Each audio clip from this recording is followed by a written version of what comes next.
అందరికీ నమస్కారం అండి. ఈరోజు శ్రీపాద శ్రీ వల్లభ చరితామృతంలోని 18వ అధ్యాయం పారాయణ చేసుకుందాము.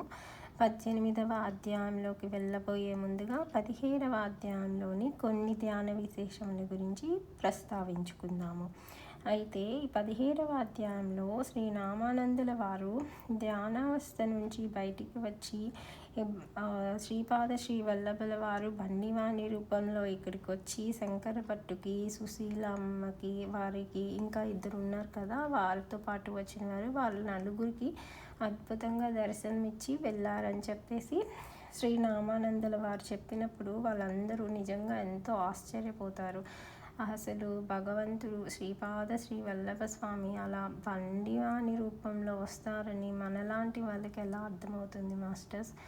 కేవలం ధ్యాన సాధన చేసి మనం యొక్క ఆత్మని ఉద్ధరించుకున్నప్పుడు మాత్రమే నిజంగా ఏం జరుగుతుంది అంటే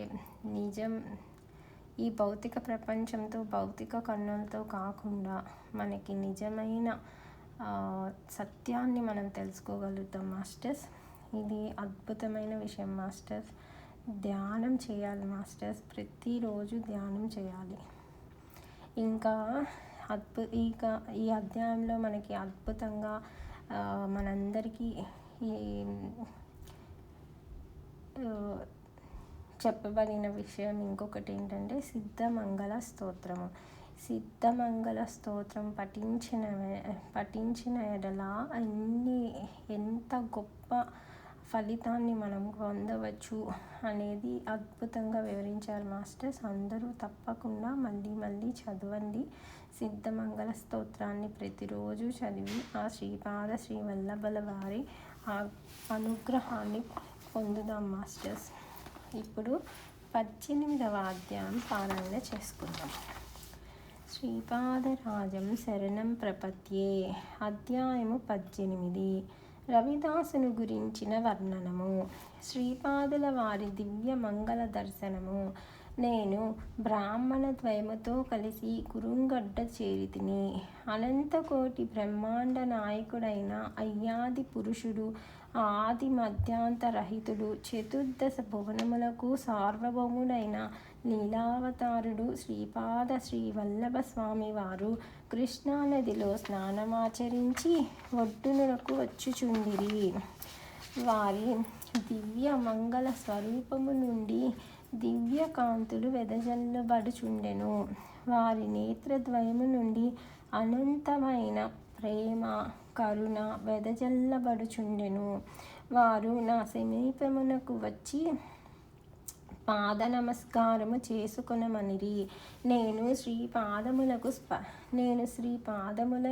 స్పర్శ చేయునప్పుడు తమ కమండలము నుండి పవిత్రోదకమును నా శిరస్సుపై చల్లిరి. నేను ఏమియును మాట్లాడకుండగని అతి తీయని కంఠస్వరముతో దివ్య శ్రీచరణుల వారు, నాయనా శంకరభట్టు, నీ అందలి ప్రేమాతిశయమున నిన్ను ఇచ్చటకు ఆకర్షించి తిని అని పలికిరి. ఆ పలుకుల తీయదనమును, అపారమైన వారి కారుణ్యామృత దృష్టిని వర్ణించుటకు భాష చాలదు. సమస్త భువనములకును అభయప్రదానమనరింప సశక్తమగు అనంత శక్తి సంపన్నమైన వారి దివ్య హస్తమును నా మస్తకముపై నుంచిరి. నాలోని కుండలిని శక్తి ఒక్కసారిగా విజృంభించి నన్ను వివసుని చేసినది. నా కంటి ఎదురుగానున్న సమస్త విశ్వమును అంతర్ధానమగునట్లు తోచినది. 1000 సముద్రములు ఒక్కసారిగా విజృంభించి నన్ను తమలో కలుపుకొనుటకు ప్రయత్నించుచున్నవా అన్నట్లు అనంత సత్తా యొక్క విద్యుదగ్ని నా నరములను దహించి వేయుచు మత్తెక్కించసాగినది. నా కన్నులు మూతపడినవి. హృదయ స్పందనము, నాడీ స్పందనము నిలిచిపోయినవి. నా మనస్సు నిర్వికారమై నిశ్చలత నుండి మహాశూన్యములో నిలిచినది.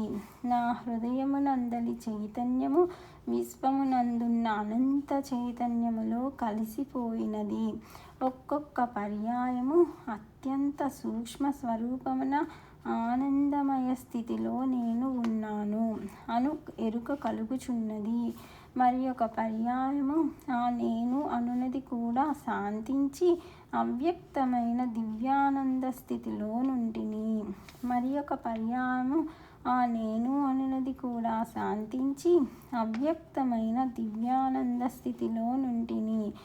ఆ స్థితిలో నా నుండి కోటాను కోట్ల బ్రహ్మాండములు సృష్టి స్థితి లయముల నొందుచున్నవను జ్ఞానము కలుగునప్పుడు నేను ఈ సర్వ చైతన్యమునకు అభిన్నుడనని తోచుచున్నది.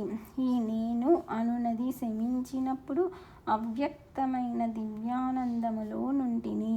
ఇది అంతైనూ నాకు చిత్ర విచిత్రముగా ఉండెను.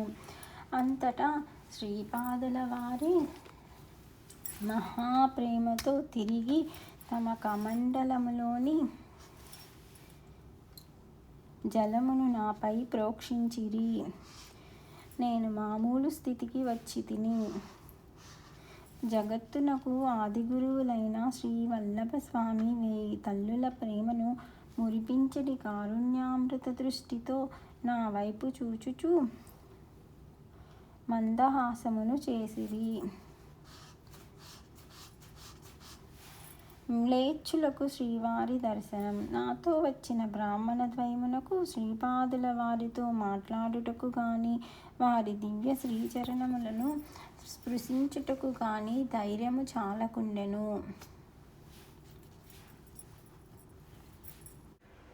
శ్రీపాదుల వారు నా వైపు చూచి, నీతో వచ్చిన ఈ 2 ఆగంతకులెవరని ప్రశ్నించిరి. ప్రభు, దివ్య శ్రీ చరణుల దర్శనము కోరి వచ్చిన ఈ 2 కూడా బ్రాహ్మణులే అని నేనంటిని. దానికి ఆ ప్రశాంత సుందరుడు, నాయన, వీరు బ్రాహ్మణులుగా తోచుటలేదే, గోమాంసభక్షణ చేయు మ్లేచ్ఛుల వలె తోచుచున్నారు. యథార్థమును వీరిని అడిగే తెలుసుకొనవచ్చును అనెను. అంతటా బ్రాహ్మణులిద్దరును, అయ్యా, మేము బ్రాహ్మణులము కాము, మ్లేచ్ఛులమే, సందేహం లేదు అని ముసల్మానులు చదువు కల్మాను చదివిరి. శ్రీ వల్లభుల వారు క్షణక్షణ లీలా విహారి. నేను దీర్ఘాంతపోయి తిని. అంతటా ఆ మహాగురువులు శ్రీపాద శ్రీ వల్లభులనడి పేరుతో మాయావేషమున సంచరించు జగత్ ప్రభువైన శ్రీ దత్తాత్రేయుల వారిని గుర్తించుట అనేక జన్మల పుణ్యఫల భాగ్యము. గుర్తించిన తదుపరి ఆ భావము స్థిరమై వారి యందు భక్తిభావము సంపూర్ణముగా కలిగి ఉండటం మహాభాగ్యము. గోవునందు సకల దేవతలను ఉందురు. అట్టి గోవు లేని గృహము శ్మశానముతో సమానము. శ్రద్ధతో గోసేవ చేయువారు నాకెంతయో ప్రీతిపాత్రులు. గోక్షీరము పుష్టిప్రదము, తుష్టిప్రదము. బ్రాహ్మణ జన్మమెత్తి గోమాంసమును భక్షించువారు శిక్షార్హులు. యజ్ఞ యాగాదులందు మేకను బలియిచ్చుట కలదు. యజ్ఞ వసువు అయిన ఆ మేకయే కాక దానితో పాటు రక్త సంబంధము గల అనేక మేకలు తమ నీచ జన్మము నుండి విముక్తమై ఉత్తమ జన్మలు నొందును. శీఘ్రముగానే బ్రాహ్మణ జన్మ నొందును. యజ్ఞ పశువైన ఆ మేకను ఆ విధముగా ఉత్తమ జన్మల నొందింపగలిగినంత యోగబలము, తపోబలము యజ్ఞమును నిర్వహించు వారికి ఉండవలెను. ఆ విధమైన యోగి తపోబలములు లేక నామమాత్రముగా యజ్ఞమును నిర్వహించి మేకను బలి ఇచ్చిన మేకను చంపిన పాపము చుట్టుకొనును. ఆయా దేశ కాలములను బట్టి ధర్మ కర్మములు మారుచుండును. మ్లేచ్ఛుడైనను మహాతపస్శాలి అయిన ఎడల గోమాంస భక్షణ చేసినను అయ్యది పరమేశ్వరార్పణ బుద్ధితో చేయబడినదై గోవునకు దాని రక్త సంబంధము గల సంతతికి ఉత్తమ జన్మలను పొందింప సాధ్యపడును. అట్లు కాని ఎడల మహాపాపము చుట్టుకును. అందువలన సాధారణ నియమముగా గోహింస మహాపాపమని నిర్దేశించబడినది. కురుక్షేత్ర సంగ్రామమునకు ముందు కౌరవ పాండవులకు యుద్ధము చేయుటకు తగిన ధర్మక్షేత్రం ఎక్కడ లభించునా అని కృష్ణుడు వెతికెను. కృష్ణునకు అర్జునుడు తోడుండెను. ఒకానొక ప్రదేశమందు ఒక రైతు పొలములోనికి నీరు పెట్టుచుండెను. ఆ రైతు నీటి ప్రవాహము నాపుటకు అడ్డుకట్ట వేయుటకు తగిన బండ కోసము వెదుకుచుండెను. ఇంతలో ఆ రైతు యొక్క బిడ్డ తండ్రికి ఆహారమును కొని తెచ్చెను. ఆహారమును భుజించిన రైతు తన వద్దనున్న కత్తితో కుమారుని శిరమును ఖండించి ఆ శిరమును అడ్డుకట్టుగా వైచెను. నరకుచున్న తండ్రి గాని నరకబడిన కుమారుడు గాని నరకుట అను క్రియ జరుగునప్పుడు ఎటువంటి భావోద్వేగములకు లోను కాక నిర్వికారముగా నుండిరి. సమాజ క్షేమమునకు ఆహారము కావలెను. పంట పండించుట అనున్నది ఒక్కటే రైతు యొక్క దృష్టి. ఆ రైతు తన యొక్క ధర్మమును ఫలాపేక్ష రహితముగా నిర్వహించును. శ్రీకృష్ణుడు ఆ ప్రదేశముని కౌరవ పాండవులకు రాపోవు కాలములో యుద్ధక్షేత్రముగా నుండదగిన ధర్మక్షేత్రముగా నిర్ణయించును. ఓయి నామమాత్ర బ్రాహ్మణులారా, మీకు గోమాంస భక్షణ చేయుట ఎంత మాత్రము సమర్థనీయము కాదు. అయితే పూర్వపుణ్యవశమున మీ పితృదేవతల ప్రార్థనా బలము వలన విశేషించి నా అవ్యాజ కారుణ్యము వలన మీరు మా దర్శన భాగ్యమును పొందగలిగితిరి. ఇది ఏ మహాభాగ్యముగా అపురూపమైన అదృష్ట ఫలముగా భావింపుడు. మీరు చేయు నమస్కారములను నేను స్వీకరింపను. నా పాదములను మీరు తాకవద్దు. నా కమండలమునందలి పవిత్ర జలమును మీ మీద ప్రోక్షించుట సాధ్యము కాని పని. మీరు వెంటనే ఇచ్చట నుండి బయలుదేరి మీ ఇచ్చ వచ్చిన చోట్లకు పొండు. మీకు అన్న వస్త్రములకు లోటు లేకుండా చూచెదను. మీరు మ్లేచ్ఛ వనితలను వివాహమాడి మ్లేచ్ఛ జన్మను అనుసరింపుడు. మీ చేత చంపబడిన గోవులు మీకు ఈ జన్మలోనూ జన్మాంతరములలోనూ సంతానమై జనించి మిమ్ములను అనేక రకములుగా హింసించుచు అత్యంత శ్రమతో మీరు సంపాదించడి కష్టార్జితమును యథేచ్ఛగా అనుభవించుచు సుఖించునుగాక. అయితే నా దర్శన భాగ్యమును పొందిన మీరు అనేక శతాబ్దముల తరువాత బడే బాబా, అబ్దుల్ బాబా అనే పేర్లతో ప్రసిద్ధులై నా యొక్క సంపూర్ణ సద్గురు అవతారమైన సాయిబాబా అను పేరు కలిగిన విలక్షణ అవతారముచే ఉద్ధరింపబడెదరుగాక. మరాఠ దేశమందు శిథిలా గ్రామము కలదు. అది కాలాంతరమున సిద్ధక్షేత్రమగును. అచ్చటనే మీకు సాయిబాబా లభించును. నా యొక్క ఆజ్ఞ అనుల్లంఘనీయము. ఇది శిలాక్షరముల వలె మార్చుటకు వీలు లేనిది. తక్షణము ఈ ప్రదేశమును వీడిపోవలసినది అని వారిరువురిని ఆజ్ఞాపించిరి.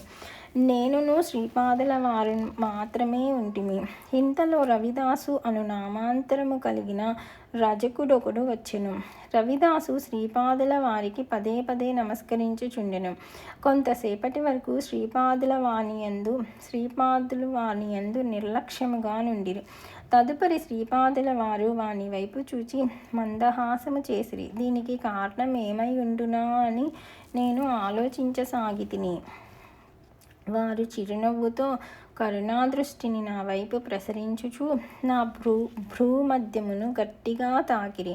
అద్భుతము! నా మనోనేత్రమునకు వింత దృశ్యములు కనపడసాగెను. భక్తులకు శ్రీపాదుల వారి అనుగ్రహములు. కురుంగడ్డ వైపునకు రవిదాసు పడవ నడుపుచుండెను. ఆ పడవలో వేద శాస్త్రములను చక్కగా అభ్యసించిన పండితుడొకడుండెను. తాను బ్రహ్మజాతికి చెందిన వాడైన కారణము చేత ఇతరులు తన పడవలో ఎక్కిన ఎడల స్పృశ్యతా దోషము కలుగుననియు అందుచేత తనొక్కడినే కురుంగడ్డకు తీసుకుపోవలెననియు ఆ పండితుడు చెప్పెను. అధిక మూల్యము చెల్లించవలసి ఉండునని రవిదాసు పలికెను. నేను మహాపండితుడను. శ్రీపాదుల వారి కడకు పోవుచున్నాను. ఆ స్వామి పండితుడే అయిన ఎడల నా విద్వత్తును గమనించి భూరి సంభావననిచ్చును. అద్దాని నుండి నీకు మూల్యమును చెల్లించదనని ఆ పండితుడు పలికెను. రవిదాసు సరి అనెను.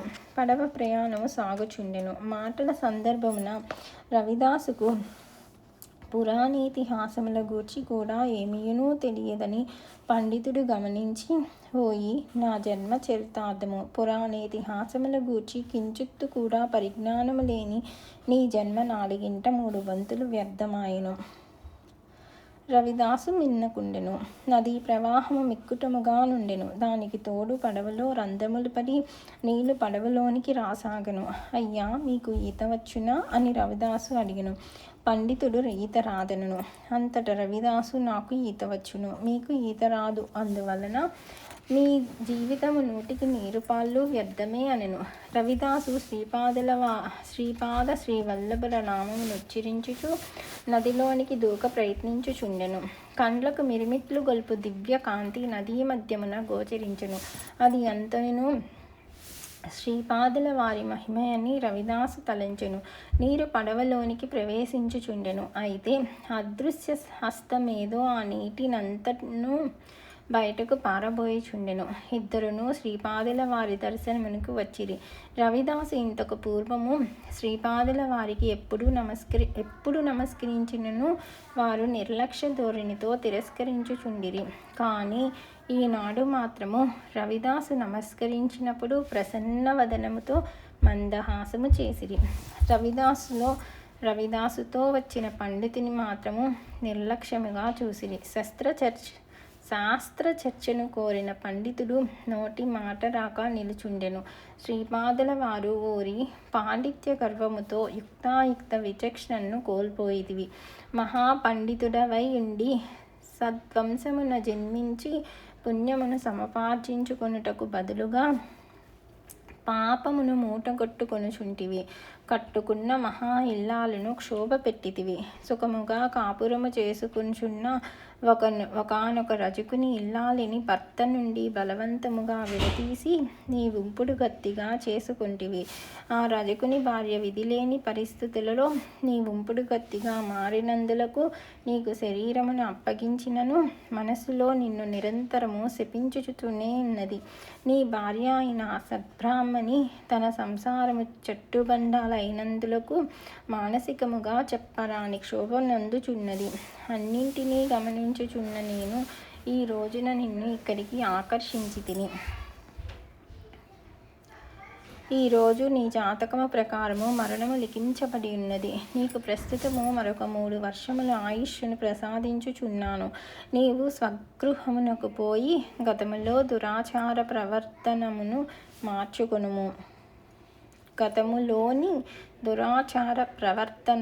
మార్చుకొనుము. లేకపోయిన ఎడల నీ కర్మకు నిన్ను వదిలివేసెదను. నీవు పండితుడవే, సందేహము లేదు. నీ విద్వత్తునకు సంభావననీయమందువా లేక మరో 3 సంవత్సరముల ఆయుష్నీయమందువా? తక్షణమే సమాధానమియ్యవలసినది అని అడిగిరి. సర్వజ్ఞమూర్తి అయిన శ్రీపాదుల వారి వచనములు విన్న తదుపరి పండితుడు నోటి మాట రాక మూగవాని వలె నుండెను. వాని హృదయములో తన ఆయుష్ పెరగవలనని కోరిక ఉండెను, కానీ నోట మాట రాలేదు. శ్రీపాదుల వారే నీ హృదయమునందలి కోరికననుసరించి నీకు ఆయుర్దాయమును పెంచుచున్నాను. నీవు ఉంపడి కత్తగా చేసుకున్న రజక వనిత వచ్చే జన్మలో నీ భార్య కావలసి ఉన్నది. కానీ ఈ జన్మములోనే ఆమెను నీ దానిగా చేసుకుంటివి.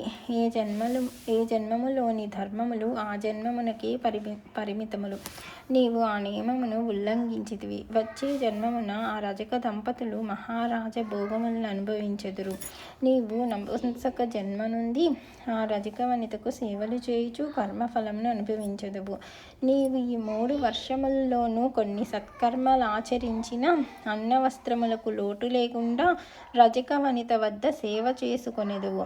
దుష్కర్మలను ఆచరించిన రజక దంపతుల సేవ చేయుచు శ్రమకు తగ్గ ఫలితము లేక నానా యాతనలను అనుభవించెదవు. మరణము నొందవలసిన నిన్ను కాపాడి నా వద్దకు చేర్చిన రవిదాసునకు నీ యొక్క సమస్త పుణ్యమును చెందును. ఆ పుణ్యఫలముగా అతడు సాక్షాత్ దత్తావతారమైన నన్ను సేవించుకొనగలడు. నీవు శీఘ్రముగా ఈ పుణ్యభూమి నుండి వైదొలగవలసినది అని ఆజ్ఞాపించిరి. ఆ పండితుడు వెడలిపోయెను. రవిదాసు శ్రీపాదుల వారి దుస్తులను ఉతుకుటయు ఆశ్రమ ప్రాంగణమును శుభ్రపరచుటయు మొదలగు సేవలను చేసుకొనుచుండెను. శ్రీపాదుల వారు నదీ స్నానానికి వచ్చినప్పుడల్లా రవిదాసు శ్రీ గురుదేవులకు సాష్టాంగ నమస్కారము చేసుకునేటివాడు. శ్రీపాదుల వారు ప్రసన్న వదనముతో వాని నమస్కారములను స్వీకరించెడివారు. రవిదాసునకు తన తండ్రి చెప్పిన మాటలు గుర్తుండెను. శ్రీపాదుల వారు సర్వాంతర్యామి కనుక వారికి చేసిన నమస్కారమునకు ప్రతిగా అనేక వందల మంది చేత నమస్కరించబడి మహాయోగము కలుగునని తన తండ్రి చెప్పియుండెను. అయితే ఈ నమస్కారములను వారు అంగీకరించినప్పుడు మాత్రమే ఈ మహాయోగము కలుగునని కూడా తన తండ్రి చెప్పియుండెను. రవిదాసు తన నమస్కారములను శ్రీపాదుల వారి అంగీకరించుట వలన అమితానందముతో నుండెను. రవిదాసు ఒకానొక దినమున ఒక మహారాజు సుందరి యువతీ జనముతో కలిసి జలక్రీడలాడుటను గాంచి తను కూడా మహారాజు జన్మనెత్తిన బాగుండునని మనస్సులో తలంచెను. శ్రీపాదుల వారు నదీ స్నానమునకు పోవునప్పుడు వారితో సంభాషించు సందర్భమున ఈ విషయము చర్చకు వచ్చి రవిదాసునకు యవన వంశమందు వైఢూర్య నగరమున జన్మించున్నట్లు వారు వరదానమొసంగిరి. తాము నృసింహ సరస్వతి అవతారమందు వానికి దర్శన భాగ్యమిచ్చెదమని అభయమొసంగి వాని వంక ఒక వింతైన నవ్వుతో చూచిరి. రవిదాసు అక్కడికక్కడే మరణించెను. నా మనోనేత్రములకు అగుపడిడి ఈ వింత దృశ్యములను చూచుచు నేను సంభ్రమాశ్చర్యములకు లోనైతిని. నేను స్వస్థుడనైనంతనే శ్రీపాదుల వారు నా వంక చూసి మందహాసము చేసిరి. క్షణక్షణ లీలా విహారి అయిన గురుదేవులను ఎంతని ప్రస్తుతించగలము. ఇంతలో కొంతమంది స్త్రీలు అనారోగ్యవంతులైన తమ భర్తలతో అక్కడికి వచ్చిరి. కన్యల తల్లిదండ్రులు కొందరు తమ బిడ్డలకు యోగ్యమైన వరులను కోరి అచ్చటికి వచ్చిరి. వారందరికీ శ్రీ గురుదేవులు పసుపు కొమ్ములను పంచిపెట్టుచుండిరి. అందరూ మహదానందముతో అచ్చట నుండి వెడలుచుండిరి. వల్లభేసునకు శ్రీపాదుల కృపతో అక్షయ పాత్ర అనుగ్రహము. ఇంతలో ఒక యువ బ్రాహ్మణుడు అచ్చటికి వచ్చెను. ధూళి దూసరిత దేహముతో నుండెను. అతడు కాశ్యపస గోత్రీకుడు, ఆపస్తంభ సూత్రుడు. వల్లభేశ్వర శర్మ అనునది అతని నామధేయము. పీఠికాపుర అగ్రహారము నుండి వచ్చినవాడు. శ్రీపాదుల వారు పీఠికాపురమునందలి తన ఆత్మీయులను పేరు పేరున అడిగి వారి క్షేమ సమాచారములను తెలిసికొనెను. సర్వజ్ఞులైన వారికి ఇది ఒక రకమైన వినోదము మాత్రమే. మధ్యాహ్న భిక్షకు ఎందరెందరో భక్ష్య భోజ్యములను తెచ్చిరి.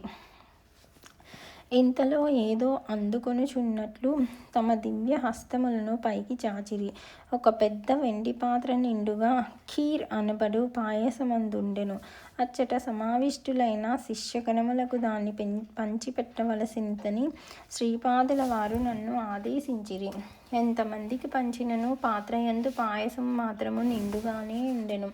తన శిష్యులు తెచ్చిన భక్ష్యభోజ్యములను కృష్ణానదిలో వేయవలసిందని ఆజ్ఞాపించిరి. ఈ కార్యము రవిదాసునకు అప్పగించబడెను. నదిలోని జలచరములకు కూడా స్వామి ప్రసాదము వితరణ గావించబడెను.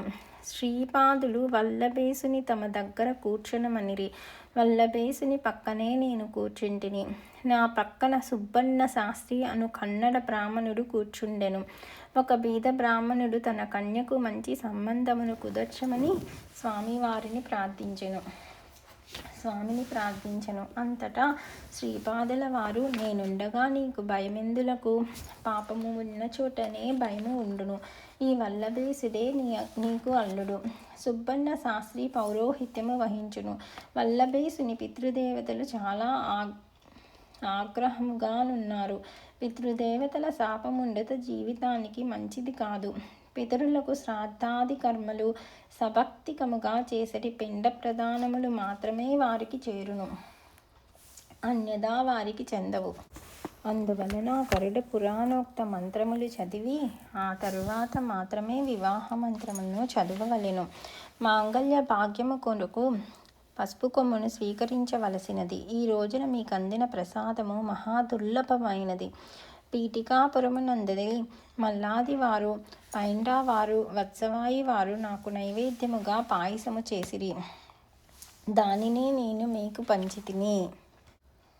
బ్రహ్మ రాక్షసులు మహాపిశాచములు అను మహాదుష్ట శక్తుల వలన పీడింపబడు వారికి తక్షణమే ఈ ప్రసాదము వలన బాధ నివృత్తి కలుగును.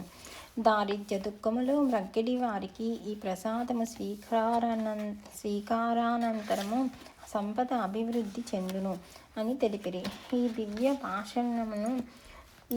భాషణము చేయు సందర్భమున శ్రీపాదుల వారి చెక్కిళ్ళ నుండి అశ్రువులు జాలు వారినవి.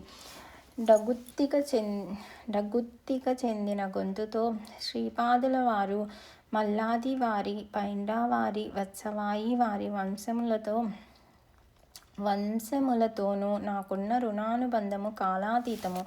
వారి వాత్సల్య భక్తికి నేను పరవశించెదను.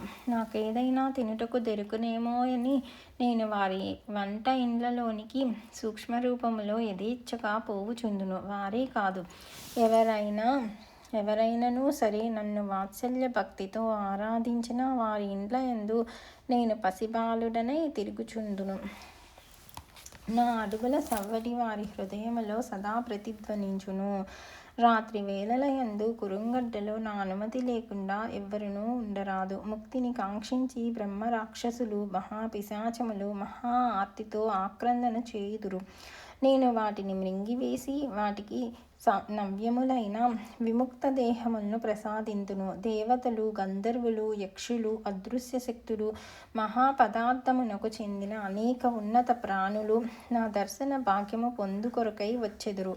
మహాసిద్ధులు, మహాయోగులు, శతాబ్దముల తరబడి తపస్సమాధులలో నిన్న మహాపురుషులు నా దర్శన స్పర్శన సంభాషణ భాగ్యముల కొరకు తహతహలాడుతూ వచ్చెదరు. మీరు ఆనందముగా ఏరు దాటి పోవలసినది. నా ఆజ్ఞ అనుల్లంఘనీయము అని ఆజ్ఞాపించిరి. మేము ఏరు దాటి ఈవలి ఒడ్డునకు ఉన్న పల్లెను చేరితిమి. కన్యాదాత స్వగృహమందు వధూవరులను కూర్చుండబెట్టి సుబ్బన్న శాస్త్రి మంత్రములను చదువుచుండెను. శాస్త్రికి వివాహ మంత్రములే తెలియను గాని ప్రేత సంస్కార కర్మల గురించి ఆయా మంత్రముల గూర్చి తెలియదు. పైగా వధూవరులను కూర్చుండబెట్టి అటువంటి మంత్రములను చదువుట గురించి విననూ లేదు, కనునూ లేదు. శ్రీపాదుల వారిని ధ్యానించి సుబ్బన్న బ్రహ్మస్థానమున కూర్చుండెను. అతని నోట అప్రయత్నముగా మంత్రములు వెలువడుచుండెను. అది సుబ్బన్నకే ఆశ్చర్యము. ఈ తంతు పూర్తి అయిన తదుపరి వివాహ మంత్రములతో వారికి వివాహము జరిపించబడును. మంగళసూత్రమునకు బదులుగా పసుపు కొమ్ము కట్టబడెను. కన్యాదాత నిర్ధనుడు, వరుడు కూడా నిర్ధనుడే. వివాహ సందర్భముగా వచ్చిన బ్రాహ్మణ్యము వివాహము సంప్రదాయబద్ధముగా జరుగకపోవుటచే నిందించి పరిణయ వేదిక నుండి నిష్క్రమించిరి. వల్లభేసునకు తల్లియూ తండ్రియూ కూడా లేరు. కన్య తల్లిదండ్రులను, వరుడును, పురోహితుడును, నేనును కలిపి 5గురము మాత్రమే. ఆ తర్వాత నవదంపతులతో కలిసి మేము శ్రీపాదుల వారి దర్శనమునకు పోయితిమి. శ్రీ స్వామి మమ్ము ఆశీర్వదించి నవదంపతులతో కలిసి శ్రీస్వామి మమ్ము ఆశీర్వదించి ఆనందపరచిరి. అందరినీ కొంతసేపు ధ్యానస్థులై తన సన్నిధిలో ఉండవలసినదని వారు సెలవిచ్చిరి. ధ్యానస్థుడు కాగానే నాకు వల్లభేసుని భవిష్యత్తు గోచరించెను. వల్లభేసుడు పసుపు వర్తకము చేయుచుండెను. తనకు వ్యాపారమున లాభము వచ్చిన ఎడల కురువపురము పోయి సహస్ర బ్రాహ్మణారాధన చేయవలెనని తనకు బ్రాహ్మణారాధన చేయవలెనని నిశ్చయించుకొనెను. శ్రీపాదుల అనుగ్రహమున అతడు విశేష ధనమును సంపాదించెను. అయితే మ్రొక్కు తీర్చుటను వాయిదా వేయుచుండెను. ఇంతలో శ్రీపాదుల వారు కురుంగడ్డలో అంతర్హితులై గుప్త రూపమునందున్నారు. కురుంగడ్డలో శ్రీపాదుల వారి పాదుకలు మాత్రము ఉన్నవి. అతడు ధనమును తీసుకుని కురుంగడ్డకు వచ్చుచుండగా 4 దొంగలు యాత్రికుల వేషమున ఇతనితో కలిసి వచ్చి వల్లభేసుని వధించినారు. అతడు తన తల నరకబడు సమయములో శ్రీపాద శ్రీవల్లభులను స్మరించెను. శ్రీపాదుల వారు త్రిశూలధారి అయిన యతిరూపములో వచ్చి 3 దొంగలను వధించెను. 4వ వాడు తానెన్నడూ దొంగతనం కూడా చేయలేదనియూ, ఈ 3 దొంగలను మార్గ మధ్యంలో తనని కలిసినారనియూ, ప్రలోభపరిచటి వారి మాటలకు లోనై వారితో కుమ్మక్కైనాననియూ, తనను రక్షించవలసినదనియూ వేడుకొనెను. దయాంతరంగులైన గురుదేవులు వానికి అభయమిచ్చి కొంచెం విభూతిని ప్రసాదించి వల్లభేసుని శరీరంపై చల్లమనియూ, వాని తలను మొండెమును అతికించవలసినదనియూ ఆజ్ఞాపించిరి. శ్రీవారి అమృత దృష్టి వలన వల్లభేసుడు పునరుజ్జీవితుడయ్యెను. ఆ దొంగ వలన జరిగిన వృత్తాంతమంతయును వల్లభేసుడు తెలుసుకొనెను. వానికి కలిగిన ఆనందాశ్చర్యములకు అంతులేదు. శ్రీపాదుల దర్శన భాగ్యం తనకు లభించనందుకు పరితపించెను. వల్లభేసుని మూలమున తనకు శ్రీపాదుల దర్శనమైనందులకు ఆ దొంగ ఎంతయో సంతసించెను. వల్లభేసుడు తన తప్పు తాను తెలుసుకొనెను. 1000 మంది బ్రాహ్మణ్యమునకు అన్న సంతర్పణ చేయు శక్తి తనకు చాలా కాలం క్రిందటే కలిగినది. ఈనాటి స్తోమతతో 4000 మందికైనను సునాయాసముగా అన్న సంతర్పణ చేయగలడు. తను అనవసరముగా కాలయాపన చేసి ఇక్కట్లను కొని తెచ్చుకున్నందులకు ప్రతిగా 4000 మంది బ్రాహ్మణ్యమునకు కురుంగడ్డలో అన్న సంతర్పణ చేయించెను. శ్రీపాదుల విరాట్ స్వరూపము. కొంతసేపైన తదుపరి కండ్లు తెరవవలసినదని శ్రీపాదులు ఆజ్ఞాపించిరి. తదుపరి శ్రీపాదుల వారు మా సన్నిధిలో కారణము లేని కార్యము జరుగుదు. సృష్టి విధానము చిత్ర విచిత్రముగా ఉన్నది. నిరాకారుడనైన నేను నరాకారముగా మీ ముందునకు వచ్చుట కడు చోద్యము. నిర్గుణుడనైన నేను సగుణుడుగా మీకు తోచుట ఆశ్చర్యము. అసలు పరిమితులు అవధులు లేని నేను పరిమితులతో అవధులతో ఉన్నట్లు మీకు అనుభవమగుట వింతను గొలుపు విషయము. సర్వశక్తులను నా కరస్థమై ఉన్నవి. ఈ అనంతకోటి బ్రహ్మాండమునందలి ప్రతి అణువులోనూ ఉన్న వాడిని నేనే. అణువును కలిపి ఉంచడి సంకల్ప స్వరూపము నేనే.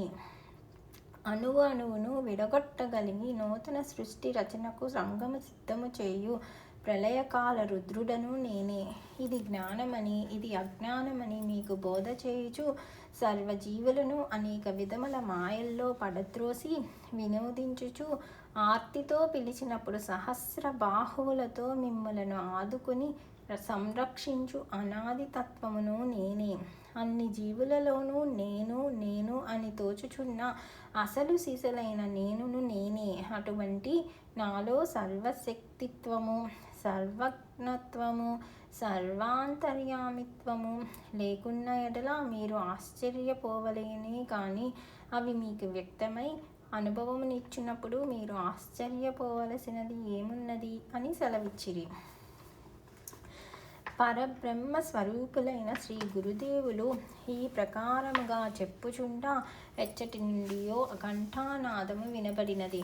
అందరూ ఆశ్చర్యపడుచుండగా ఆ గంట శ్రీచరణముల మ్రోల వాలినది.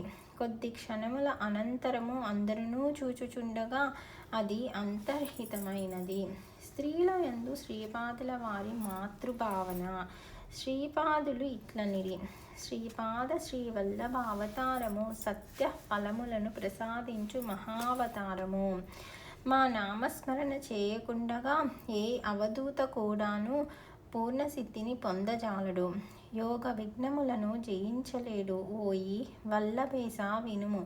నీ తల్లిదండ్రులు నీ చిన్నతనమున కాలము చేయగా నీ 4 పినతండ్రులు నిన్ను అనేక రకముల అగచాట్లకు గురిచేసి నీ ఆస్తిని అపహరించి నిన్ను బికారిగా చేసిన వైనము మాకు అవగతమే.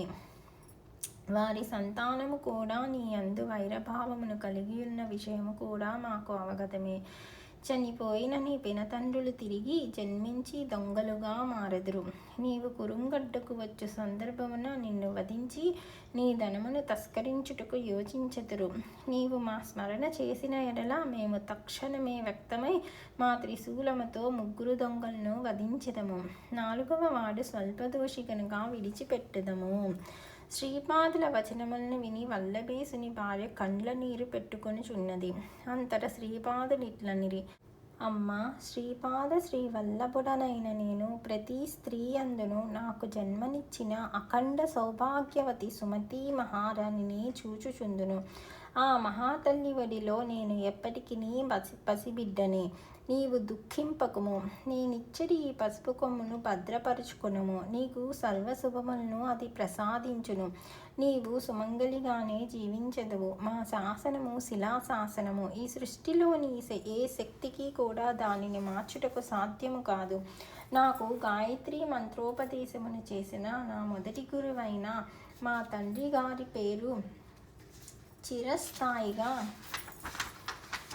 చేయదలంచితిని. అందులకు మా తండ్రి గారి పేరులోని నరసింహ శబ్దమునకు సరస్వతి తోడయి నరసింహ సరస్వతి అను పేర మా తదుపరి అవతారము ఆవిర్భవించనున్నది. మా తాతగారైన పాపనార్యుల రూపమును కూడా చిరస్థాయిగా చేయదలంచితిని. దానికి ప్రతిగా నరసింహ సరస్వతి అను ఆ రూపము ముమ్మూర్తుల మా తాతగారి రూపమునే పోలియుండును. మా తాతగారు నా రెండవ గురువు. వారి వద్దనే వేద విద్యను గ్రహించితిని. మీరిప్పుడు చూచిన ఈ గంట ఒకప్పుడు మా తాతగారింట నుండెడిది. అది నా సంకల్పమున సాధకులను అనుగ్రహించుటకు అనేక దేశములు తిరుగుచుండును. అది భూమి లోపలి పొరల్లో నుండి కూడా ప్రయాణించుచుండును. భూమి పై పొరల్లో నుండి కూడా ప్రయాణించగలదు. శంకర భట్టు నీవు రచించటి శ్రీపాద శ్రీవల్లభ చరితామృతము తెలుగు ప్రతిలోని జయసంఖ్యారూపమైన 18వ అధ్యాయము పీఠికాపురము చేరు సందర్భమున ఆ గంట తిరిగి పీఠికాపురమును చేరును. ఈ గంట అనేక ఆకారములు మారి పరిమాణములు మారి నా సంకల్పము ప్రకారము నడుచుకును. మా తాతగారి స్వగృహమున నా పేరిట మహాసంస్థానం ఏర్పడును. నా ప్రేమకు గుర్తుగా జయధ్వాన రూపమైన గంటను పీఠికాపురము పంపించెదను. శ్రీపాద శ్రీవల్లభులకు జయము జయము. అధ్యాయము 18 సంపూర్ణము.